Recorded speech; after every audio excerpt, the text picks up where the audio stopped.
શિક્ષણ સંસ્થાન અને નગરપાલિકા દ્વારા સ્વભાવ સ્વચ્છતા સંસ્કાર સ્વચ્છતા અંતર્ગત સફાઈ મિત્ર સુરક્ષા સંવાદ યોજાયો હતો।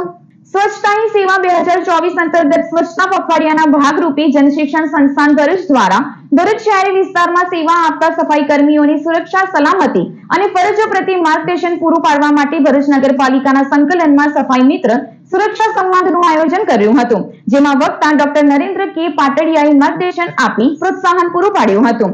જ્યારે વક્તા ભરૂચના જાણીતા મહિલા ગાયનેકોલોજિસ્ટ ડોક્ટર પ્રતીક્ષાબેન મહિડા દ્વારા સફાઈ કર્મી બહેનોને પોતાના સ્વાસ્થ્યની કાળજી રાખવા અને પોતાની સલામતી સાથે અસરકારક કામગીરી કરવા સમજ આપી હતી। આ કાર્યક્રમમાં પ્લાસ્ટિક ભગાવો પર્યાવરણ બચાવો થીમ હેઠળ જીએસએસ દ્વારા મહાનુભાવોના હસ્તે ઉપસ્થિત સૌ શ્રોતાઓને નોન વુવન બેગનું વિતરણ કરાયું હતું। આ કાર્યક્રમમાં ભરૂચના ધારાસભ્ય રમેશ મિસ્ત્રી, જનશિક્ષણ સંસ્થાન નિયામક ઝૈનુલ સૈયદ અને નગરપાલિકાના પ્રમુખ વિભૂતિબેન યાદવ તેમજ નગરપાલિકાના મુખ્ય અધિકારી હરીશ અગ્રવાલ સહિત આમંત્રિતો ઉપસ્થિત રહ્યા હતા। સમૂહ રાષ્ટ્રગાન બાદ કાર્યક્રમ પૂર્ણ થયો હતો।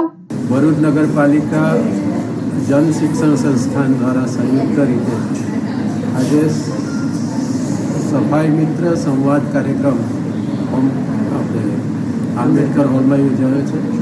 ખૂબ મોટી સંખ્યામાં ભરૂચ નગરમાં સફાઈ સાથે જોડાયેલા કર્મચારીઓ, કામદારો અને નગરપાલિકાના પ્રમુખ કાર્યકર્તાઓ સાથે આ કાર્યક્રમ સફળ રહ્યો છે।